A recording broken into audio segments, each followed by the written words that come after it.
Good morning, everyone. So nice to see you on Dharma Sunday. And is there anyone new to Dharma Sunday here? Never been here before? Okay, got a few new people. All right. So I just want to lay out how we go, how we roll on Dharma Sunday. We're going to start with some practice together, some meditation practice. And that will be about I'd say, I kind of want to do some walking meditation today. It is so beautiful out there. Maybe we'll do that. Maybe we'll do that. Yeah. Any reason we shouldn't do that? Okay. All right. That's good to hear. So those of you who are at home, you can also do some walking in your house, if you like, in your room. Or if you can, stepping outside, do a little connecting with the outside world. So we're going to sit for about 25 minutes or so, and then we'll stand and we'll do some walking meditation outside. If you want, you can put your shoes on. If you don't want your shoes on, you can just walk with your feet on the earth. So some earth walking. And we do that single file just to make it easy to keep us all together. If you want to branch out on your own, you can, but keep an eye on us so that we all come back more or less at the same time. I'm just going to make a one loop here, and we're going to come in the side door, and we'll come back and take our seats. And so when we're doing that walking meditation practice, well, let me start with the overview. So we're going to do some meditation, whole thing about 45 minutes or so. And then we take a short break, 10-minute bio break. And then we'll come back together for a teaching, Dharma teaching or reflection. And then I'll open it up to hear from all of you. That's the arc of our practice this morning.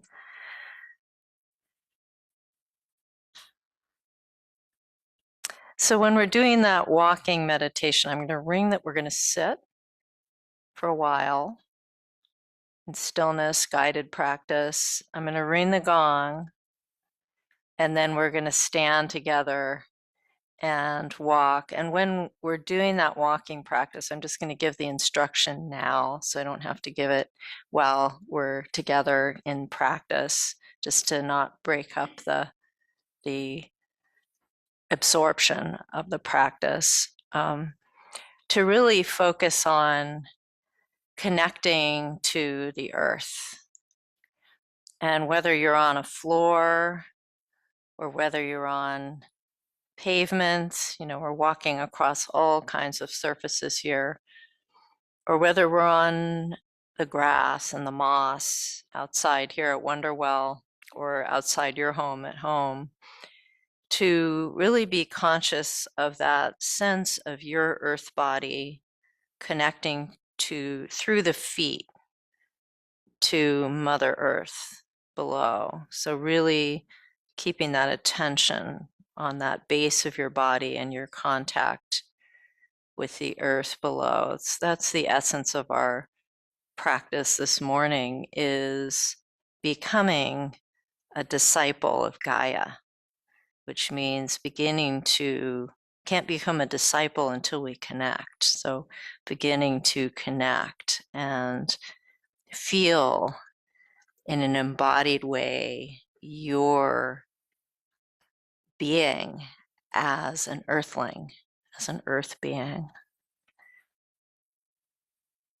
So let's begin. We usually do with some prayer. So we're just going to do our refuge prayer here that's in the prayer book. We also have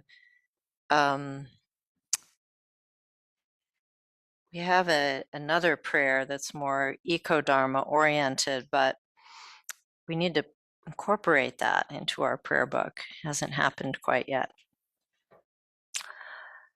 Sanje chedan soji chonam la Changchu Bardu Dani Chapsu Chi Dagi Jinso Ji Pe So Nam Chi Rola Penshir Sanje Druparsho Sanje Chudan Sochi Chonam La Changshu Bartu Dani Chapsu Chi Naki Jinso Chi Pe Sonam Chi Rola Penshir Sanje Drupa.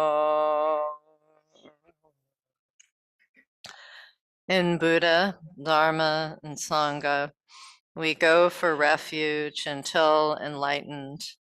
By the power of generosity and the other perfections, may we realize Buddhahood for the benefit of all. And extending that to taking refuge in Gaia, in the teachings of the natural world and the more than human creatures, plants, insects, winged, clawed, pawed, footed creatures of this earth as our Sangha.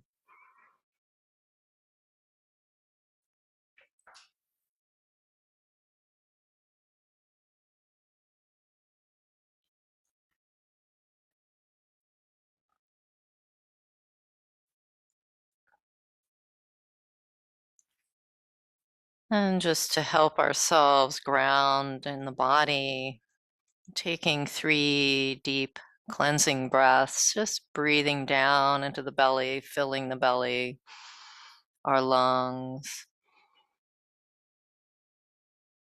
And a deep, full exhale, just letting go of whatever needs to be released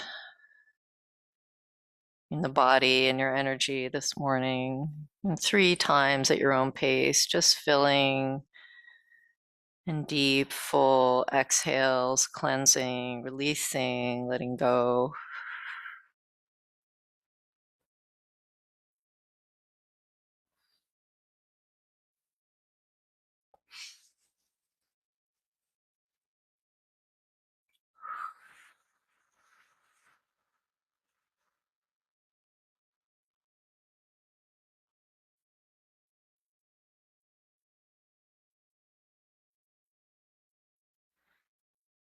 And coming back to your natural breath.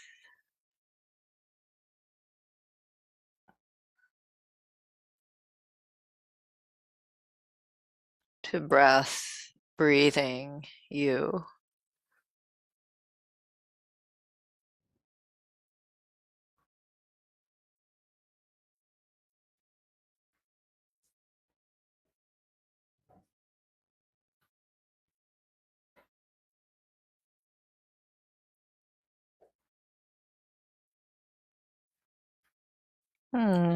Just letting your attention drop or meander down to the base of your body where your earth body meets the cushion or the chair.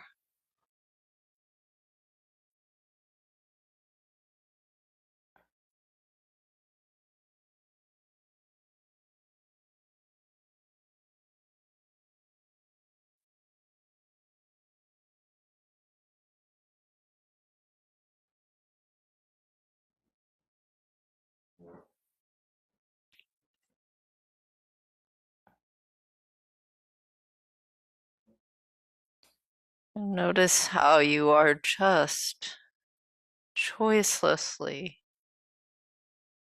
drawn to this earth that your body knows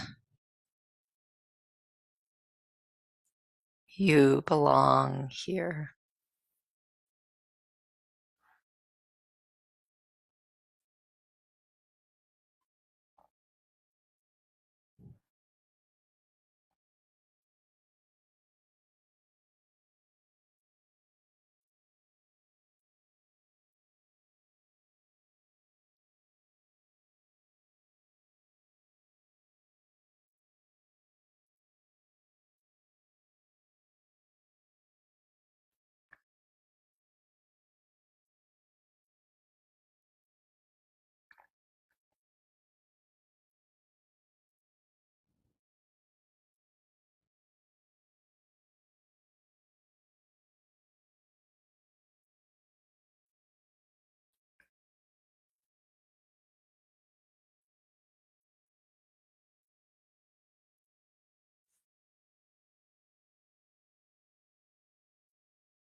And how down here at the base of your body, you are held in the palm of Gaia's hand.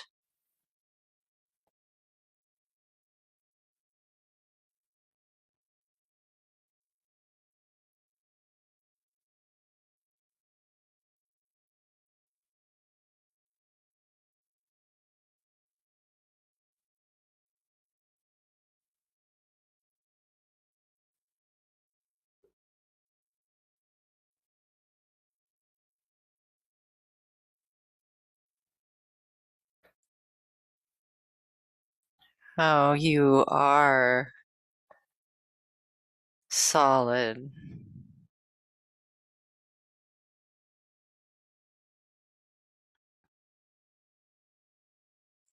stable,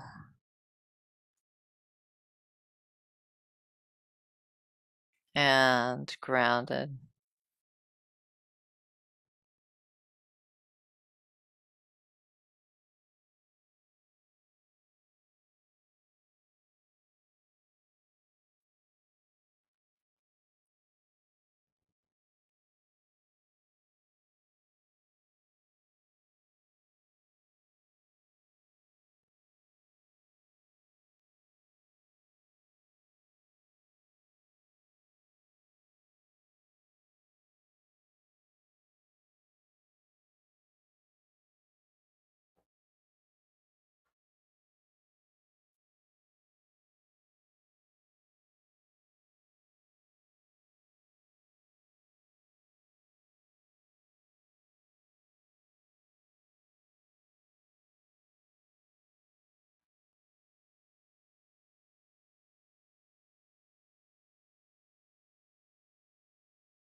And noticing if there's anything that needs to be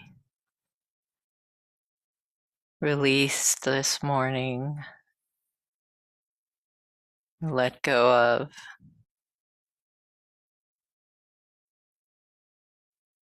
And if you notice something, you can visualize it in your palm of your hand.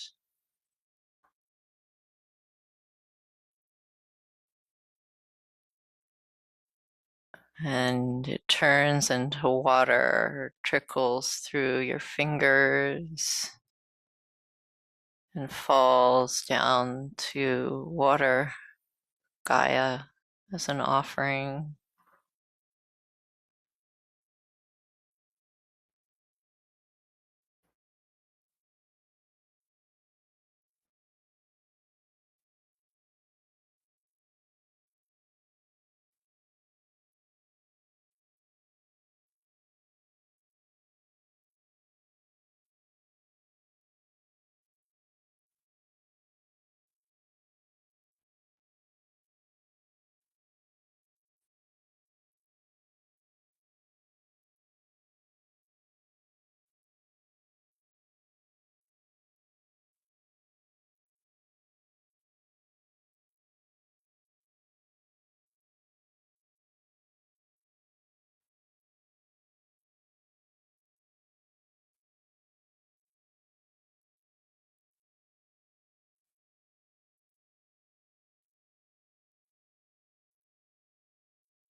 Sometimes attention will wander,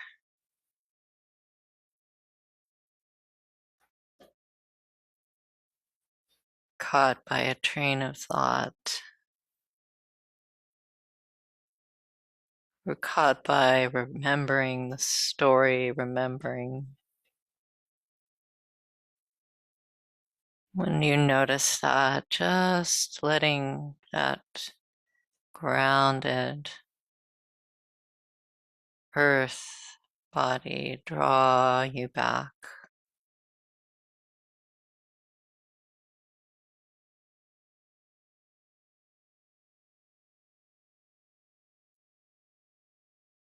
Ground you in this present moment.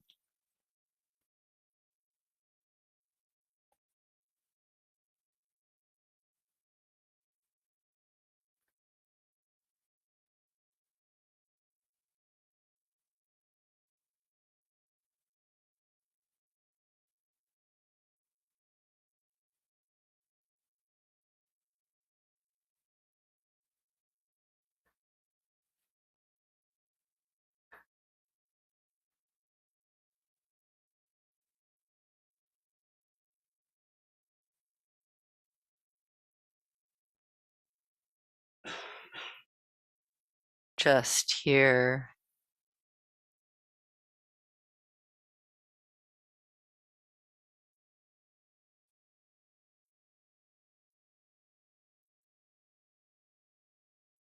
just now.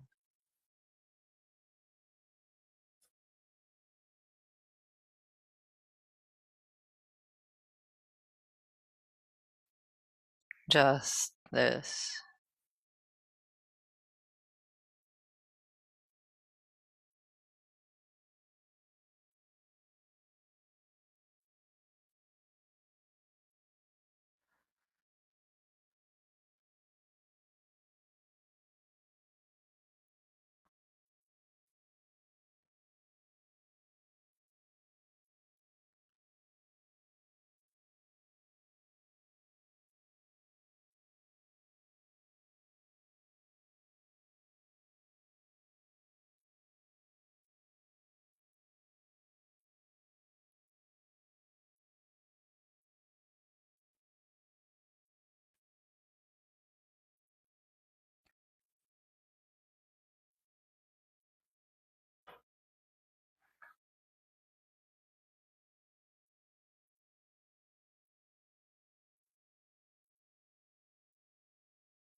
Body like a mountain.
So we're going to take a 10-minute break, bio break, and we'll be back here and I'll start the next part at 11:05. I'll see you in a few minutes. We keep silence in the hall during the break, but if you want to talk, you can go out and outside or a little further away from the hall. Okay, thank you.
What a beautiful day outside. It's so welcoming to our bodies today. Hmm.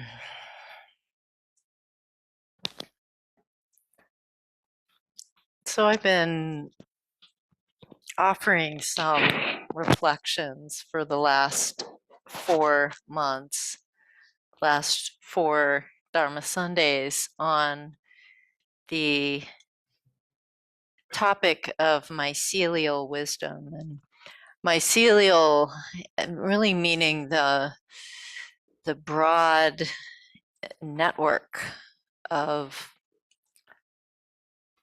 life, but also of being that we are all a part of, the matrix of living things and um, organic matter that makes up our planet, our ecosystem. And those 4 teachings were partly inspired by my own growing relationship with the mycelium and their fruiting bodies, and wanting to weave some of those teachings into the Dharma in the hall here at Wonderwell. And so this fourth section, this final section of this series is on, I've titled in becoming a disciple of Gaia. And just wanted to share some reflections on that. And, we're in the middle of a work weekend, and some of you are part of that work weekend, and some of you may not even know the work weekend was happening when you came here for this Dharma Sunday. But in that process, we're digging out from these deep closets and storage spaces, and things are emerging that I haven't seen for 10 years, 15 years, it's something like that. And I just noticed even now as I walked into the hall, they're emerging constantly. So that this little button, there's hundreds of buttons here right now from an event we had, I don't know, it was 15 years ago in Boston, called Pause for the Planet. And this is the button, and it says Pause for the Planet. It has a graphic of the planet and a meditator in front of the planet. But it was this event in Boston where we all got together on Boston Common, and we practiced together during some, I think it was Earth Day. It was Earth Day. Thank you. Suzanne was there, I'm sure, and others were there. Who else was there? Barbara was there. Barbara was there. People were there. People in this room were there at that Pause for the Planet. So it's not new that we've been reflecting on this series of topics, and basically realizing that I have no idea how much I'm actually going to use these notes. I made them this morning, and now that they're here, I'm like, oh, I guess I have things to say other than these notes. Yeah.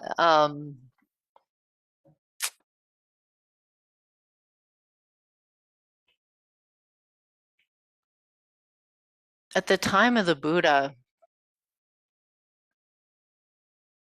the world was a different place. The planet was a different place. And in fact, up until very recently, the planet was a different place than it is now. And um, the things that were occupying people's minds were very different. And so, this is probably true every generation, but there's been something very powerful about the moment that we're in, when our human residency on the planet has reached a critical point, and things are changing in the environment and in the beings that live on this planet. You know, at the time of the Buddha, his big issue, the big issue in India, or the big thing, the big monolith, the elephant in the room, was the caste system. So it's interesting if you go into those. Caste system in India is this system of, you know, a hierarchical separation of peoples and tribes into you know, into a hierarchy. And when you're born into a caste, you can't get out of that caste. You can't get out of that identity. And you know, and still, of course, in our society, there is a kind of a caste system that persists. But in the time of the Buddha, that was the big elephant in the room, and he addressed it in the sutras. He was an activist against that system and developed a form of a spiritual path that involved no hierarchy. And he said anyone can be on this path and anyone can get its fruits. That was radical in his day. But you know, the issues are different in our day, and our Dharma needs to open to those truths. And so part of our calling as community and as individuals is, how are we going to weave our Dharma into what is happening now? And so today I'm reflecting on that a bit, and what it might mean to change what it means to take refuge, and that it's not enough to take refuge in the human. You know, Buddha, Dharma, Sangha, beautiful refuge, and it's pretty human, right? It's pretty human, it's pretty anthropocentric, as they would say, focused on the human. What if we expand it to take refuge in Gaia as our Buddha, in her teachings, in every bird song, every rainstorm, every wind gust as our teacher, and in the creatures of the planet as Sangha, as community, extending beyond the human. Well, my notes, it keeps asking me to show it my face, and it doesn't recognize my face. Sorry about that. That's why I punch on it. So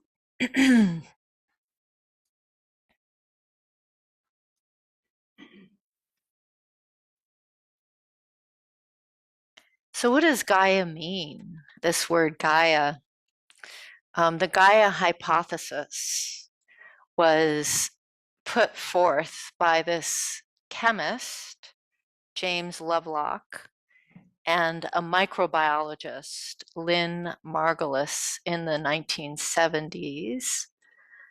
And the hypothesis, this Gaia hypothesis that they put forth, holds that living organisms interact with their surroundings, some organic and some inorganic surroundings on Earth, to form a synergistic and self-regulating system that helps to maintain and perpetuate the conditions for life on the planet.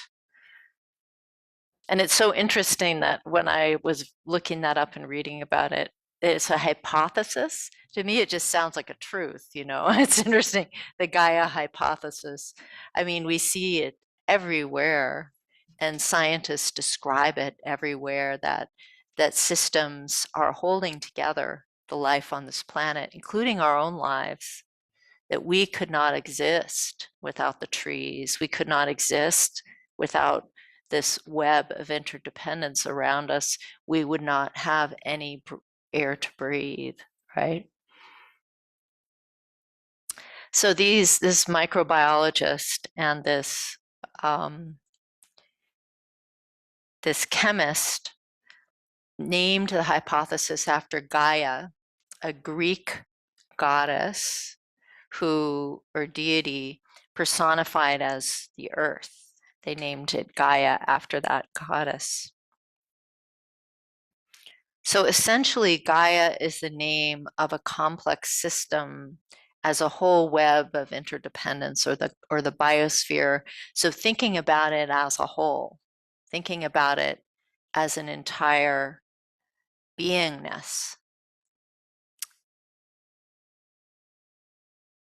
So that concept of Gaia is powerful because it turns our attention away from the granular parts and towards this sense of a whole system that is living and breathing as a system, and that everything that happens in one part of the system affects every other part of the system, that sense of the whole or the large picture. So Gaia, becoming a disciple of that whole system, the web of life itself. And then what is disciple? So this word, the word disciple, comes from the Latin discipulus, which means learner or student. But there's also there's a few words for disciple in Sanskrit and in words that come out of the Asian side of things. And one of those words I'm going to just offer as an example. There's several, but one is Shravaka. And Shravaka means deep listener. So I really like that one too. To become a disciple is to be a deep listener. And in the Buddhist tradition, to become a disciple is to walk the path of awareness, compassion, and of non-harm, essentially, to walk that path. So becoming a disciple of Gaia would be to become a deep listener of the earth, a deep listener of that ecosystem. And it would be to walk a path of awareness of that ecosystem, of that web of interdependence. It would be to walk a path of harmony in line with that ethic of compassion in Buddhism, and of not harming, of refraining, walking lightly on the earth as our path. So that first dimension of what it means to be a disciple, to live in awareness. And what would that mean in a earth-centered Dharma? To live in awareness of what? And so in a more traditional Eastern context, prior to this moment, it would have meant stepping in or moving inwards. So there's although really it meant moving outwards and moving inwards, but moving inwards was a big part, has been a big part of this path. It's one of its great strengths, that our awareness is generally outward oriented. We are mesmerized by the world, and we're mesmerized by whatever's arising in our field of perception. We are hooked and drawn in by the past. We're hooked and drawn in by the future, and we're not really spending a lot of time sitting with ourselves and moving within. So we might say the path of the Buddha was a path of looking within. And in fact, in Tibetan, the word for Buddhist, there is no word Buddhist. Buddhist, that word was developed in a Western context. Buddhists do not refer to themselves as Buddhists. They don't even call themselves Sanjepa, which would mean Buddha, would be the translation of Buddhist into Tibetan. They don't call themselves that. They call themselves Nangpa, Nangpa means the ones who go within. That's actually how they refer to themselves. So Buddhist is something we put that on them as Western people, probably early scholars trying to define who they were, because they figured, if we were calling ourselves Christians or whatever, followers of Christ, that they must be Buddhists. It's actually kind of not very right, not very correct, but they would call themselves those who go within. So that's how they refer to themselves in Asia. So it's a path, a path of going within, that path of awareness. But also in a path of discipleship of Gaia, it would also be a path of stepping out. Because if we're going to learn from and connect to the natural world as our teacher, we need to go out into the wild spaces and connect with what's there. So to live in awareness as a disciple of Gaia would be both a stepping out and a stepping in. So going out to see, experience, and to savor our interdependence with the natural world as a practice of moving out into the forests and moving out into the mountains, moving out into the valleys, foraying, pilgrimaging out from our comfort zone into a greater connection with the wild world and the beings in it as a practice, as a Dharma practice. Einstein said, "Look deep into nature, and then you will understand everything better." And I think that really applies to spiritual practitioners as well as to scientists and physicists and biologists, that we too, to understand ourselves better, need to move into that relationship with the natural world. And I would propose we've become isolated from that world a bit by our walls, by our windows, by our structures, by our cities, by our way of life. So to reconnect with that takes a kind of mindfulness and an intention. So stepping out in line with the interweaving with a contemplative practice might involve taking our meditation outside, doing what we just did this morning, and moving out into the natural space, doing some walking meditation in your own practice. It might be facing a window and practicing with your eyes open and taking in the natural world while you're meditating. It might be as simple as if you're in a very urban environment, finding a plant, putting it close to you, communing with the plant before we meditate, is starting to take in that sense of, oh yeah, remembering this is my brethren, this too is my Sangha.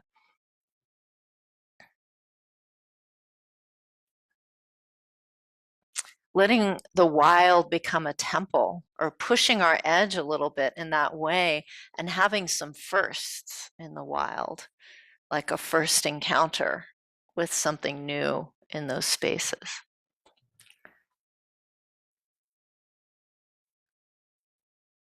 So knowing the outer nature. And the outer nature is also reflecting back to us something that we look for inside when we're practicing meditation, the inner nature. And in these ancient meditation texts, this thing that we call Buddha nature, we might say, which is the rough equivalent of our true self that we are practicing to become intimate with, is also called in these meditation texts the nature of the heart mind, Neluk, And a rhetoric of naturalness surrounds that nature. The heart mind like the sky, the heart mind like an ocean, the heart mind like an untroubled lake or an undisturbed lake. So the metaphors of the natural world abound in these texts when talking about our deep nature, that our nature within is reflected in the natural world out there.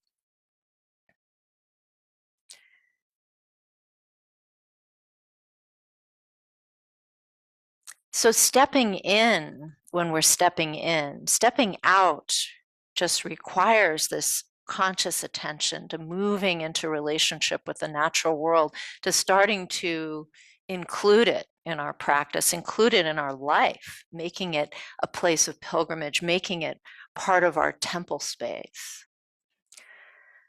But stepping in and really looking deeply within, which is what we do in meditation, requires a slowing down.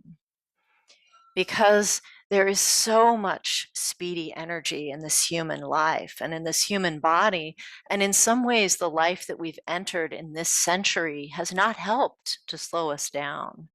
It's designed to speed us up. And these relationships that we have with the devices are all based on our constant responsiveness to what's there in front of us, this sense of an urgency and of getting to the next thing. So technology hasn't necessarily helped us slow down. And so to slow down, we need to kind of take a break from all of that, I think, anyway. In my own relationship with technology, I found it really important that if I'm going to slow down, I have to turn it off. And turning it off helps me find that space to open up to what's here now and to be present to it. So developing these practices of slowing down and looking within. And we might think, well, these practices are out of alignment with what must be done now. Like when we think about all the issues and the problems in our world, and they're put in front of us on a screen, it seems like the response is urgency. We need to speed up, we need to do more, and we need to do it now. But actually, perhaps the most constructive response, the most radical response to this constant flow of speed and urgency is actually to slow down. One of the activists that I really admire, Bayo Akamalafe, who is a Nigerian activist and speaker and kind of a spiritual political leader too. Do you know of him? I don't know. He's worth looking up, Bayo Akamalafe. He has some amazing videos online. You can see his way of being. But he says, in times of great urgency, we must slow down.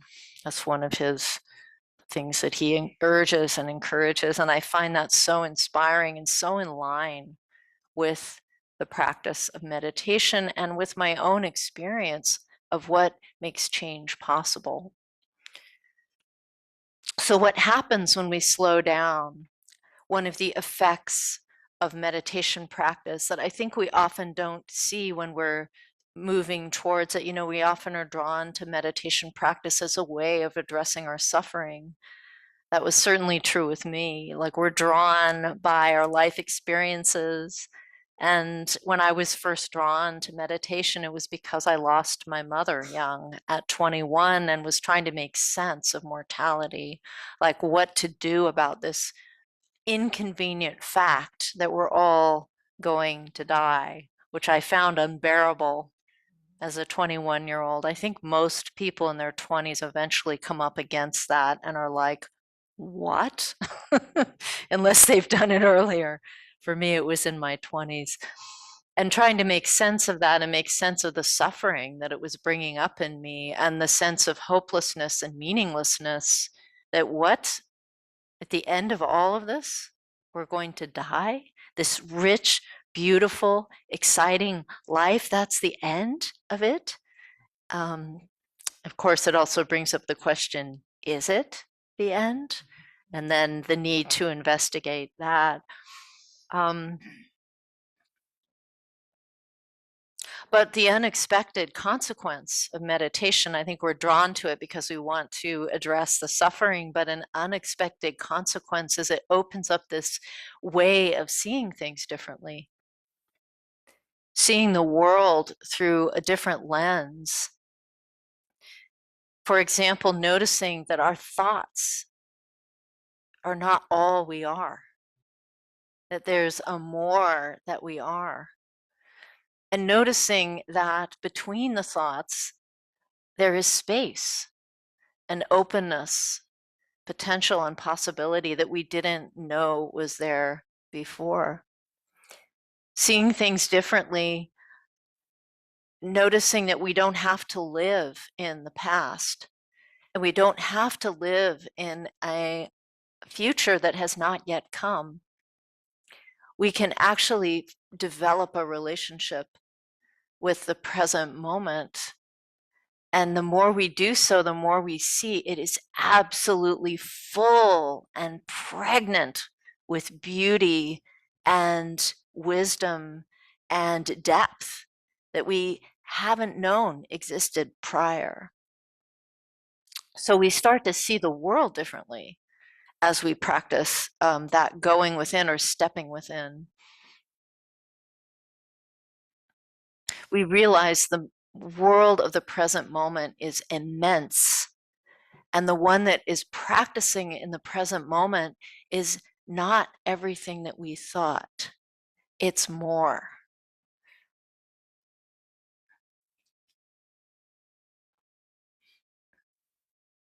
And we also begin to realize that when we see, oh, there's an immense world here, we also start to notice we are not the center of it. And I think that takes some time of going within to realize that you are not the center of the world. You know, we were supposed to have realized that when we were, I don't know what, 2, 3, but somehow it sticks with us for a longer time if we really look in and observe.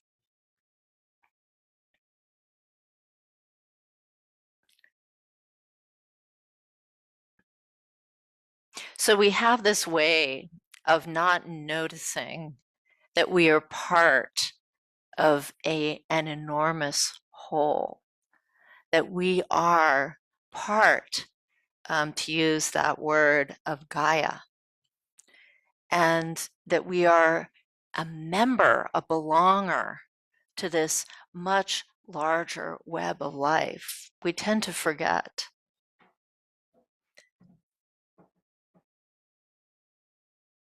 And the Buddha talked about this forgetting as living in the illusion of separateness, in this illusion that we are separate from the world that we live in. And so part of what he encouraged his students to do on the spiritual path is to dissolve that illusion of separateness and to find what the Buddha called at the time pratitya samutpada, which means interdependence. To find that we are that, we are interdependent. So we're much bigger than we know.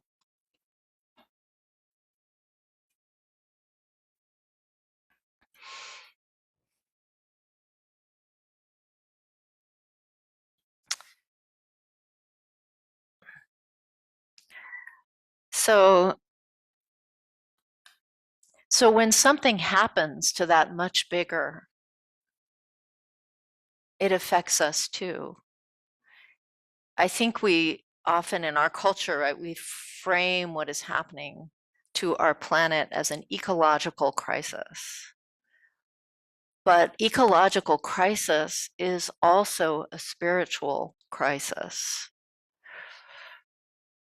Climate change, extinction, pollution, we think of these things as global issues, but they are not only environmental. They are issues that were created by this very well-intentioned, mostly, species. And therefore, these are also issues that intersect with the meaning of our lives. Human consciousness is at the root of some of these problems, and human consciousness can be the root of addressing them too. In Buddhist terms, we're caught in a cycle of ignorance, craving, and aggression, and we're confused about the sovereign nature of interdependence and our place in the web of life. Our heads have prevailed, and we've kind of left behind or forgotten that we have an animal body, and that we are interconnected. But we have some power to change this. We can start to address these issues by remembering that we can take our human evolution into our own hands. And I think in some ways that is the call of this time, is to ask ourselves, how do we want to evolve? And I think the most difficult part of being in relationship with the world right now is that we feel powerless. But I want to say here now that you are not powerless. You are powerful. If you are an animal on this planet, if you are of this species, you can do something. And it can start with your own consciousness, with deciding to move into a place of greater connection with the wilderness, with each other in community, and with your own deep nature that is animal wise.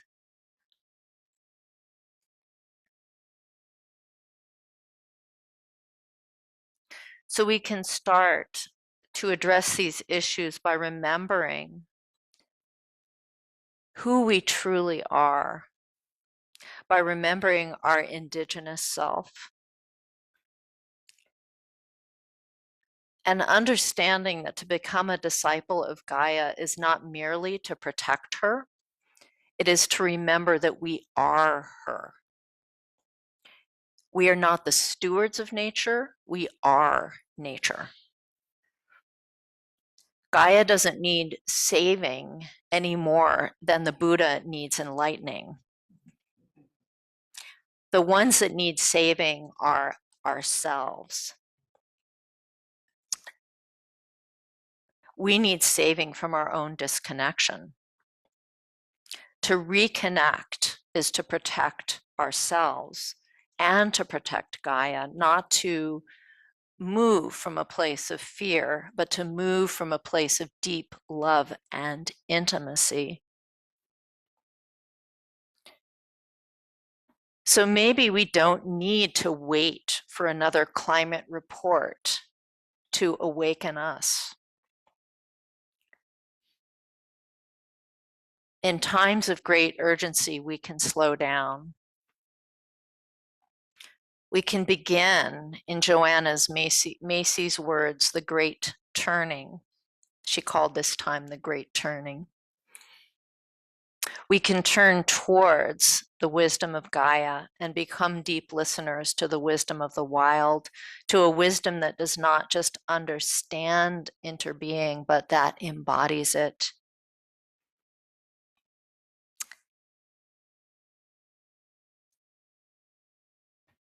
So I want to rest now and open the field to all of you for reflections or what this has brought up, what you're thinking, what you're feeling, and just want to hear from you, and or questions, curiosities, wonderings, sharings. And online, we see you. So if you want to raise your hand online, you can do that too. Yeah, I see Laura's got her hand raised, but please try to use the hand raise function.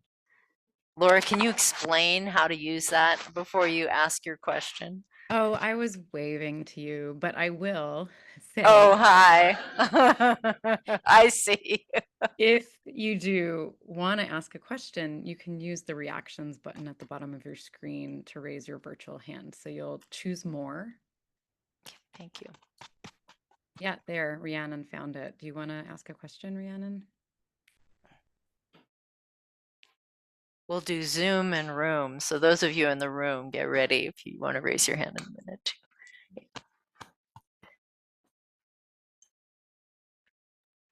And don't forget to unmute, please. To unmute there.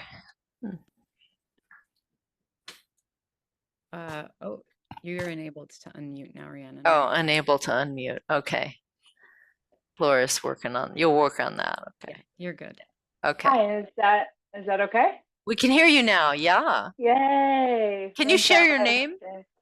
Share your name. Yeah, Rhiannon. My name is Rhiannon. Rhiannon. Hi. Hi. Nice to meet you. Hi. This is so joyful, this teaching, right? Not effortless, but exciting. It's so exciting and lovely. I really just wanted to appreciate your ability to combine so many important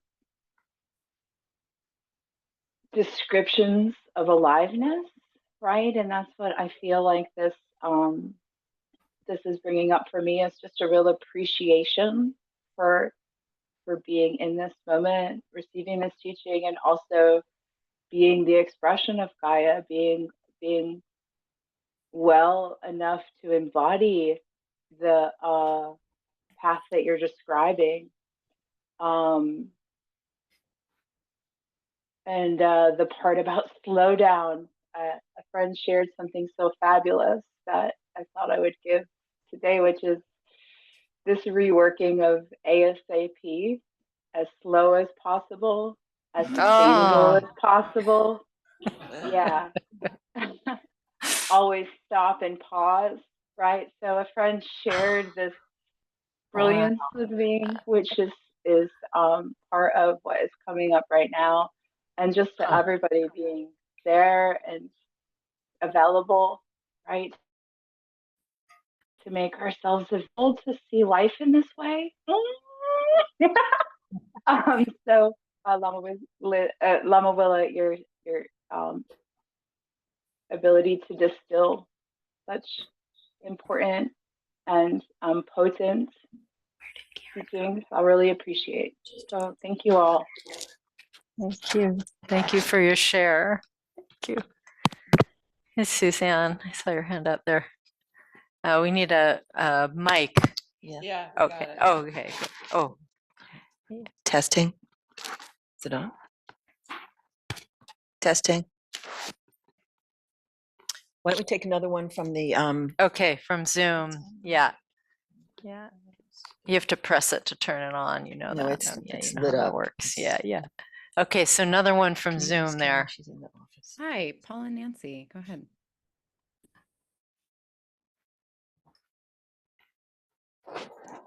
Make sure you're unmuted. Yeah. Okay. Good morning. Thank you for this session. A month ago was the 80th anniversary of the bombing of Hiroshima. And when we talk about our precious planet, there is nothing other than climate change that offers a greater risk to our extinction of all life on Earth as nuclear weapons. And I ask that we all dedicate ourselves to the elimination of these deadly weapons because they serve no purpose. That we've gone beyond mutual assured destruction, and now they are the greatest risk to our own survival. And I ask you all to dedicate yourselves to elimination of these terrible this terrible creation. Thank you. Thank you. Thank you for sharing that with us. Thank you. Yeah. All right, we're all set. Okay. I hope. Yeah. Suzanne. Thank you. Please speak right into the Mm. ice cream cone. Thank you, Lama. Thank you for the series. Much appreciated. I thought in the spirit of Gaia that I would plant a seed. When we were walking outside, I was remembering our first eco-Dharma conference years ago. And I thought maybe it's time to revisit doing something like that again. There's so much more to talk about in today's busy, busy world. And just want to plant that seed in your head. Thank you. Thank you. Thank you, Suzanne. Mm.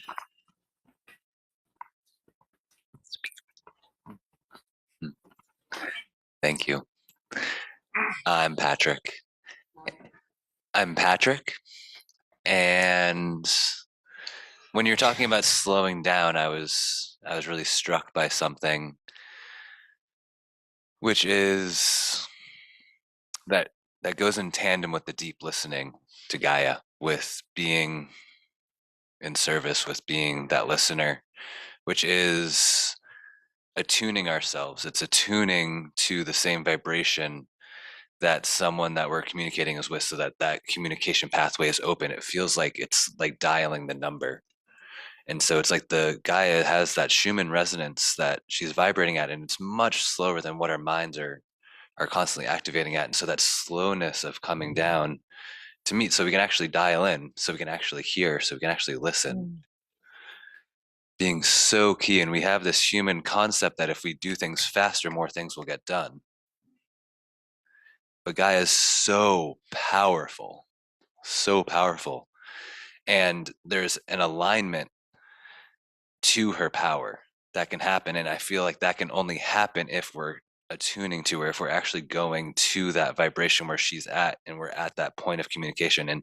And all of a sudden, instead of doing 1,000 things, we do 5 things at very precise places that she shows us where to do them. And now those things are in alignment. And now we're aligned to the power of nature, the power of Gaia, and the efficiency with which we are able to create change in the world and in our culture just amplifies. And not only that, but our energy is regenerative, because we're forcing nothing. We're putting 5% of the energy in, and so we actually feel more full in our energy. And yeah, that just that sense and that feeling came in really strong and brought some tears when you were speaking to slowing down, and I wanted to share.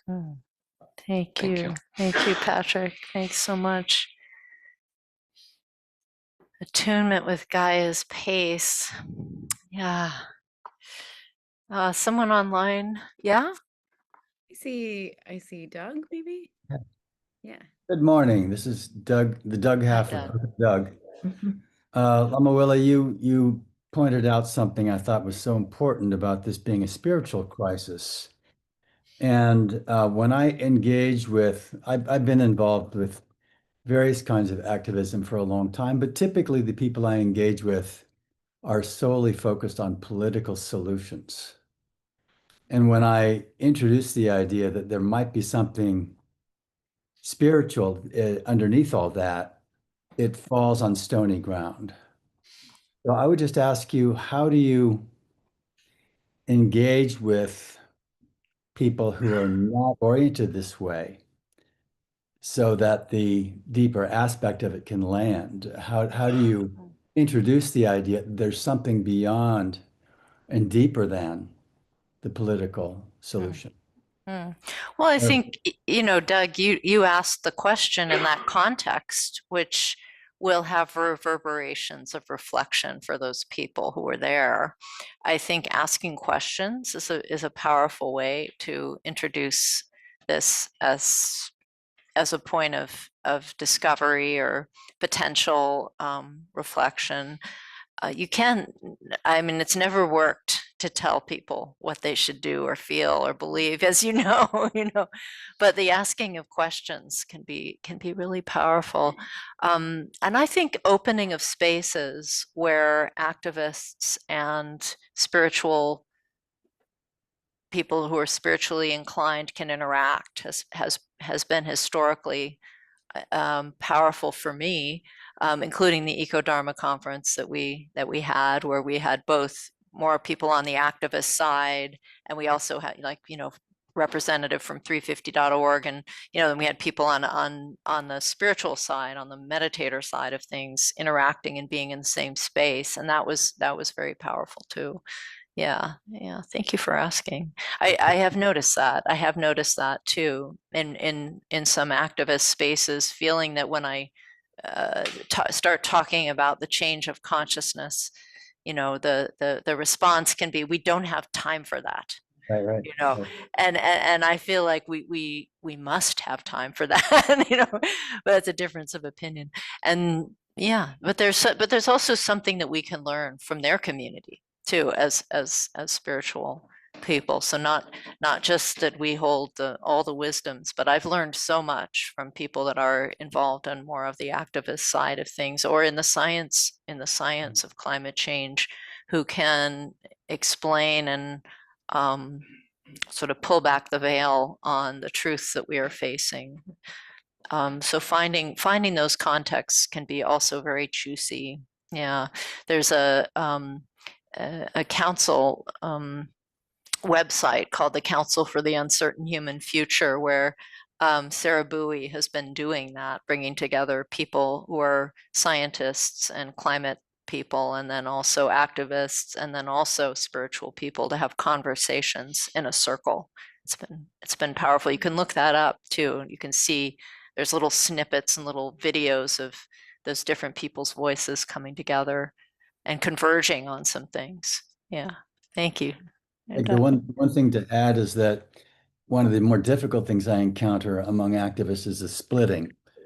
That bad guys are over there and we're the good guys, rather than being part of a totality. So anyway, I think you're pointing to more listening and engaging, which is a nice response. Thank you. Thank you. Thank you.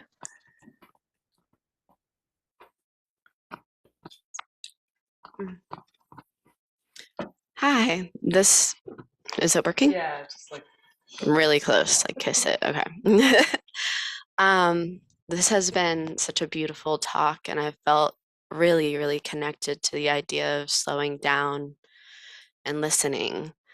And it's really interesting for me to hear the wisdom of the animal body, like when you mentioned that, because I recently was talking to somebody about how, like, right, there's this, we're working on our consciousness, but we focus so much on peace, but in the animal world there's killing, and there's that is a part of it, and hunting and prey and territories and all these things that sometimes when we talk about going back to the land, we're like, there's no lines, we are all one with this land. And so I'm curious, when we're coming back to our animal body, which is also our fight or flight, what do you like? My answer to my friend's question about, like, why are we so focused on peace when killing is a part of life, is a part of the animal world? And I was like, and it is our like step to come above that. Like, that was my answer, but also it's like, does that make us above the life cycle of the animals, like, because they can't make that choice? Yeah, that's where I'm a little stuck in that little that place. Yeah, no, that's a really, really powerful point of reflection. And I think that so the focus in Buddhist ethics is partly on ahimsa, which is peace or nonviolence. And to the degree that we can embody ahimsa, we do so. But it's also interesting that the Buddha wasn't a vegetarian. He ate meat, but not meat that he killed. He ate whatever was put in his begging bowl. I just think it's an interesting piece of data about the ethics piece. And so, yeah, I think, and also just getting at the folks online that were bringing up the nuclear weapons thing, you know, there's a difference between survival and domination and aggression, right? I mean, we have brought the tools of aggression to a level of unprecedented insanity. I mean, it's just crazy what we're capable of doing, and that we are okay with that somehow, you know? So I think, yeah, I think it's a complicated question. I'm not going to answer it in a simple way. I'm going to say that it's part of our job, I think, as animals, to hold the complexity and to stay with gentleness, but also recognize that there is survival, and you know, the way, for example, in Tibet, nothing, very little grows. I've spent a lot of time around Tibetans and in Tibetan culture, and you know, up in the Himalayas and hanging out with the people there. And nothing much other than barley grows up there, and they live completely off of their yaks, including yak meat, yak milk, yak yogurt. I mean, they are very based in barley as their grain staple, and yaks for much of their protein and also other nutritional needs. And they have a little bit of greens here and there, but you know, in that environment, they need meat and they eat it. And then you go to, and they're Buddhist also.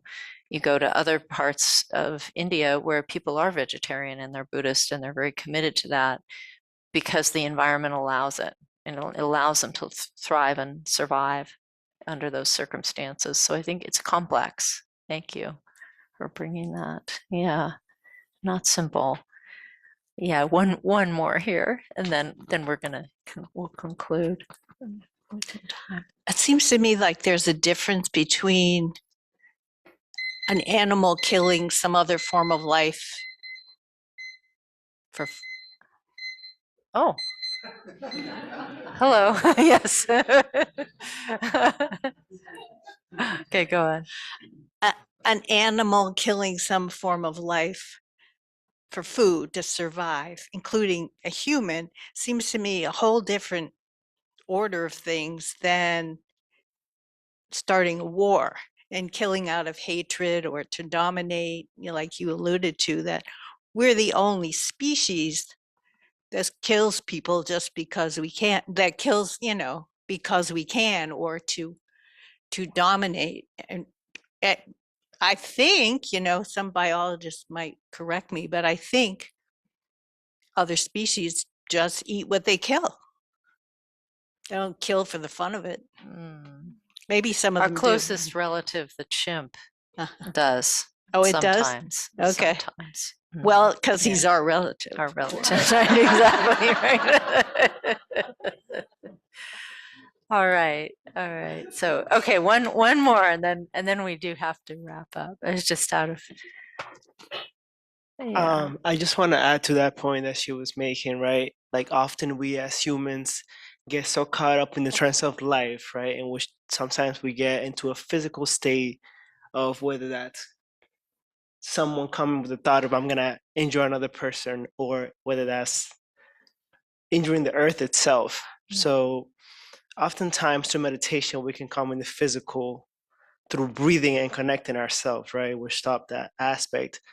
How can we address our mental state, right? So that we can prevent ourselves from even getting caught up into that trance of physical doing things just to do them.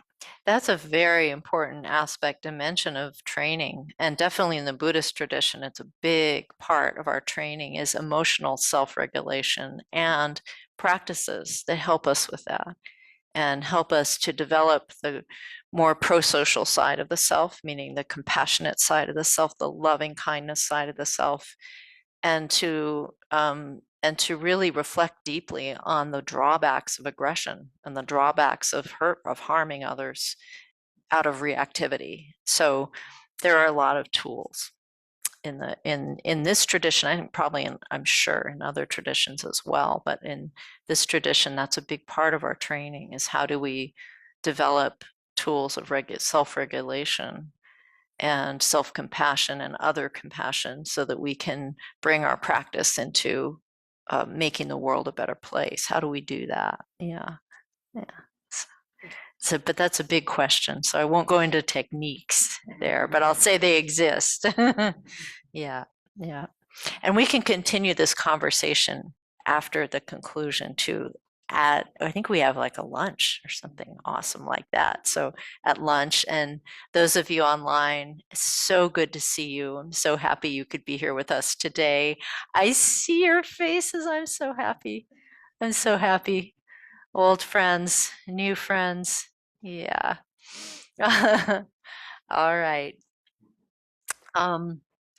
Yeah, so we are going to conclude. I want to conclude with a closing aspiration. Just I'll say it for all of us and then we'll read the dedication.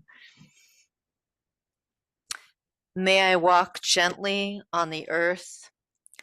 May I listen deeply to her wisdom. May I live as her disciple in gratitude, reverence, and love. And let's turn to our conclusion, our dedication prayer on page 15 of our prayer book. Bodhicitta here means loving kindness, compassion, and wisdom. Just saying it's for those of you that are new to the prayer book. Changshu Semcho Rinpoche Ma Che Panam Che Jorchi Che Panyam Par Me Payang Kong Ne Kong Du Pelwar Shou. May the pure, brilliant sun of bodhicitta dawn in each and every heart and mind, dispelling the darkness of suffering and confusion unstoppably until all are fully illumined and awakened.